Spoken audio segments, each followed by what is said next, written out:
Tan-windowed craft interior. That moment. Candace and Phineas are looking at some pictures on Candace's cell phone of Isabella talking, all of which are quite cute. It's no good, Candace. She still looks adorable with every syllable she utters. Well, it doesn't help that she won't stop smiling. Isabella is indeed smiling and still has a blush going. Sorry, I'm just in such high spirits. The time capsule is still hurtling through time. The green-windowed craft suddenly veers to the left and hits the tan-windowed craft, causing it to veer slightly off course. Inside the tan-windowed craft, everyone is forced into the wall. Whoa! The forest by the Malcolm W. Martin Memorial Park. That moment. The time capsule appears over the Mississippi River and zooms out of control into the forest. The green-windowed craft crashes into a tree. The tan-windowed craft crashes on the ground. After a few seconds, the hatch opens. Phineas and Isabella pop up and look around. What was that? I have no idea.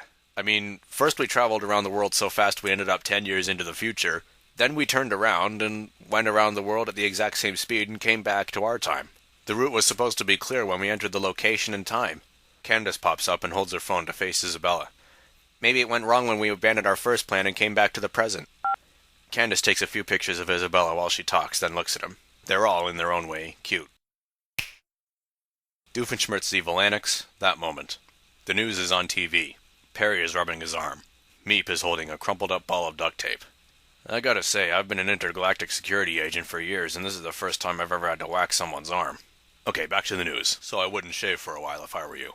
Now, let's go over to Bridget Oshinomi, who is in St. Louis, Missouri, to tell us about the upcoming iced tea drinking contest, which, due to the possibility of the copycat being around, may be cancelled.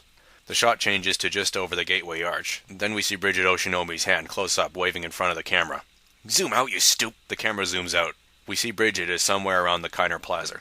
She stops waving and holds the microphone to her chin. Sorry about that, Dink. Trouble with the cameraman. But I just saw 2 purple spaceships fly over the Mississippi. Stop it, you're not going to fool me like you did in Morgan City when you said you saw a cow riding a cockroach. Hey, there's a lead. 2 purple spaceships. Have you got a hover jet or something I could borrow, dude? Perry gestures towards the back door and turns towards it, followed by Meap. Wow, you're handy. Hey, how about a soda? I'm losing my buzz. Forest by Malcolm Martin Memorial Park. That moment. Phineas, Ferb, Candace, Isabella, Jeremy, Buford, Baljeet, and Jerry are standing outside the wrecked time capsule. I have an idea, Phineas. Jeremy reaches into his pocket and pulls out a little plastic container of tranquilizer darts. I had these tranquilizer darts on me from the time I went to the practice range with my mom. That Zoology Society is rather courtly, is it not? Do you have any water guns or paintball guns in the time capsule? No, they're not likely to become obsolete. We do have a cork popper. That might work. Buford looks up towards the gateway arch. Hey, look up there! Everyone except Baljeet looks where Buford is looking. I am not falling for that, Buford. You are just going to give me a wedgie as soon as I look up. No, there really is something up there, Baljeet. Baljeet looks where the others are looking. Buford gives him a wedgie. What looks like Meap's ship, damaged on the starboard side and smoking slightly, is flying over the gateway arch. It's Meap's ship! At that moment, the news camera is showing the area just over the gateway arch. I swear, I just saw another spaceship! Bridget's hand grabs the camera by the lens and pulls it towards her. Pay attention! The ship is approaching the area over where the time capsule crashed. Meap will be able to help us. How did he find us? I don't know, but it's a good thing he did. Hey, Meap! We're down here! Phineas, Ferb, Isabella, and Candace start waving to the ship as it flies over them. It is towing a modified air compressor behind it, facing downwards. It drops a large sphere that looks like one of Meap's eyes, which falls down towards the time capsule. Bah! Phineas, Ferb, Candace, Isabella, Jeremy, Buford, and Baljeet run to the tan-windowed craft, jump inside, and close the hatch. Jerry stays where he is. Just as the hatch closes, the meatball lands on Jerry and bursts. Jerry disappears in a cloud of pink smoke. His fedora flies off. In seconds, the pink smoke clears, and Jerry looks exactly like Meap. The hatch creeps open. Isabella, Buford, and Baljeet peek out and look up. That can't be Meap. They look at Jerry. Is that Meap? Jerry's fedora falls next to the tan-windowed craft in front of them. That's Jerry! Ship interior. Mitch, out of his large suit, is piloting, looking at his cute tracker, smiling wickedly. This is definitely the spot. The ship turns around and flies over the time capsule. The modified ×3 air compressor drops another meatball. Isabella, Buford, and Baljeet recede back into the tan-windowed craft, and Isabella closes the hatch. The meatball hits the hatch, bursting in a puff of pink smoke and denting the hatch. Inside, the craft jolts, the hatch dents, and some of the windows crack a bit. Isabella opens the hatch and pokes her head out. The pink smoke is clearing. Isabella sees something that looks like a deflated meat balloon lying on the hatch. She grabs it and shows Phineas and Candace as they poke their heads out. Look at this! Oh no, I think Mitch took our modified air compressor and modified it. He's gonna turn us into Meeps! The modified ×3 air compressor drops another meatball. Watch out! They recede back into the craft. A squirrel runs by Jerry. The meatball lands on it and bursts. It disappears in a cloud of pink smoke and reappears looking like Meap. Phineas, Ferb, Candace, and Jeremy poke their heads out and look at the squirrel, which looks around in a state of confusion.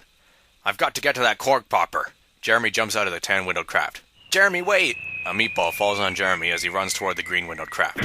He disappears in a cloud of pink smoke. No! Mitch watches the smoke clear. Jeremy reappears looking like Meap. Everything's going exactly as planned. After a brief pause, Mitch looks behind him, then back towards the control panel. My robot bodyguards aren't here to doubt me. Oh, how liberating. He presses a button on his cute tracker. The modified ×3 air compressor drops another meatball. Down below, Ferb is running to the tan-windowed craft carrying Jeremy. He jumps into the craft just as the meatball lands behind him and bursts in a cloud of pink smoke. Candace closes the hatch. Jeremy, are you okay? Meep! Candace grabs Jeremy's hand. It makes a rubbery noise. It's some kind of rubbery cover. Maybe I can rip it off. Candace tries to rip the cover off. Phineas assists. The cover doesn't rip. Jeremy, try poking your way out with one of your tranquilizer darts. Jeremy's meat arm shrivels up like the insides have gone into his body. Then his right hip protrudes out and the meat balloon coat bursts in a cloud of pink smoke. The pink smoke clears and Jeremy appears back intact, holding a tranquilizer in his right hand and his plastic case of darts in his left. Oh, thank goodness. Are you all right? If you think it's cramped in here, try one of those. A blast is heard outside the craft. Something crashes down on the hatch. A baseball bat-sized tree branch has landed on it. Phineas opens the hatch. He and Jeremy poke their heads out and look at the branch. Hey, Jeremy, I can ride on your shoulders while you're getting the cork popper and swing at the meatballs with this branch. All right, let's go for it. Mitch drops another meatball. Jeremy is running towards the green-windowed craft. Phineas is riding on Jeremy's shoulders, holding the branch. He swings at the meatball. It hits a bird and bursts. When the pink smoke clears, the bird looks like Meap. You can't stop me, you losers. No one can stop me. Mitch drops another meatball. Phineas swings at it. It heads towards the Mississippi River. A fish jumps out of the river. The meatball hits it and bursts. When the pink smoke clears, the fish looks like Meap. It goes back into the water. We then see the gateway arch, and then Meap standing on the top. Meap! You! News camera. Bridget is standing in front of the Kinder Plaza looking angry. I'm telling you! No, I'm not falling for it. Ship interior. That's it. I'm gonna end this once and for all. The ship turns towards the top of the gateway arch and zooms towards it. Candace and Isabella exit the tan-windowed craft and look up at the ship. Look, there's the real Meap. Mitch is gonna attack him. Jeremy, you gotta hit the copycat with your tranquilizers, quick. Phineas and Jeremy run over to Candace and Isabella. I can't, the cork popper's broken. He shows them the cork popper. It is indeed broken.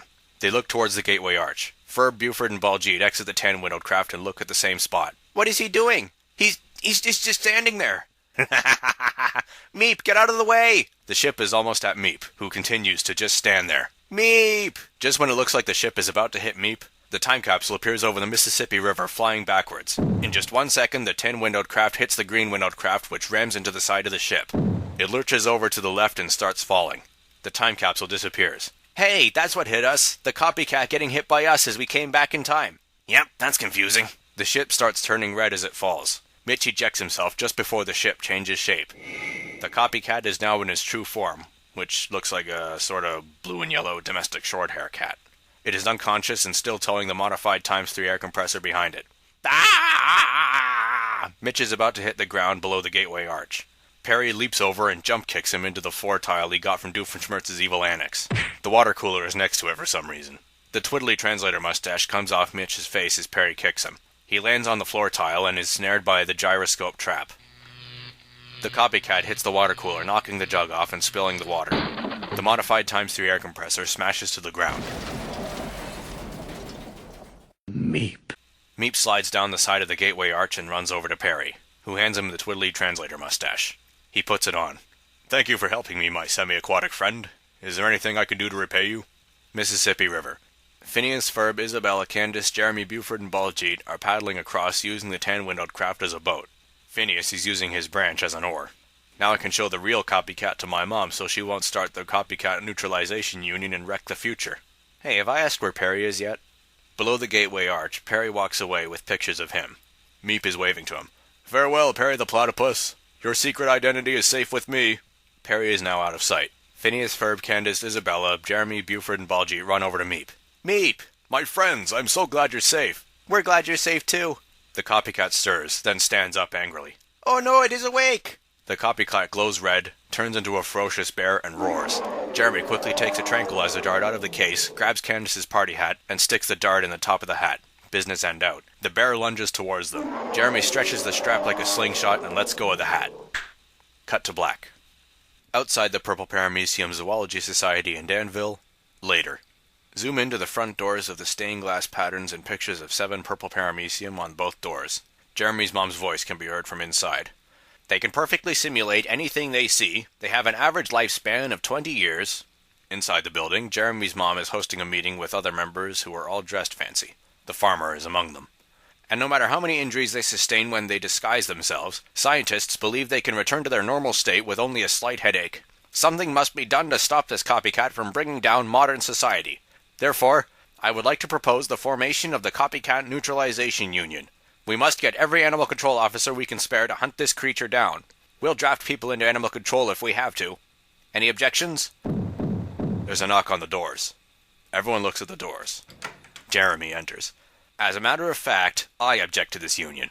Jeremy, what are you doing here? It's not safe to be roaming the streets with the copycat on the loose. It's not on the loose anymore, Mom. Jeremy turns around. Bring it in, guys.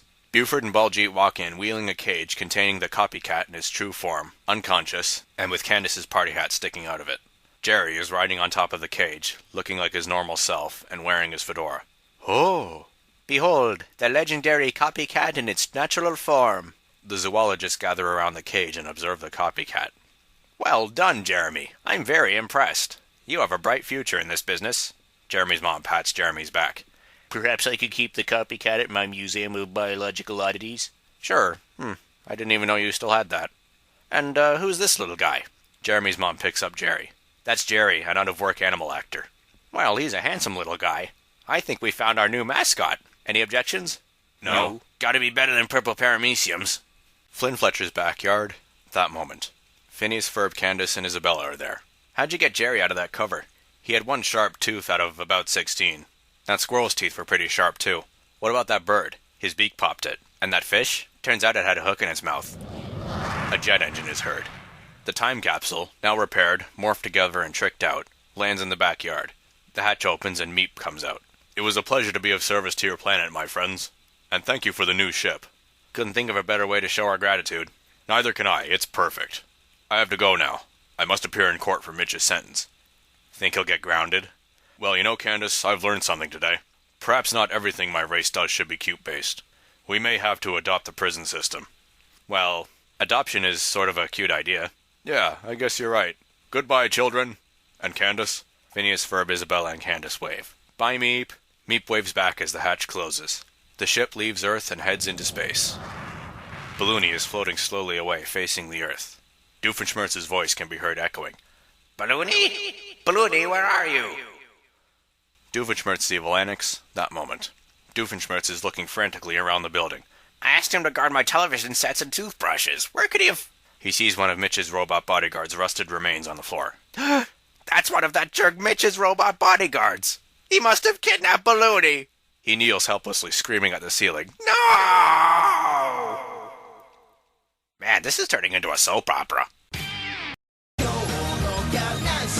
Ah! That isn't a timeout chair big enough to hold me. Hey, Phineas, I found this in the machine. Was this important? Oh, hello. Nice to meet you. Ow, ow, ow, ow. The Chronicles of Meap. Episode 44. Meap. Truly, madly, meaply. Coming never. Oh, forget it.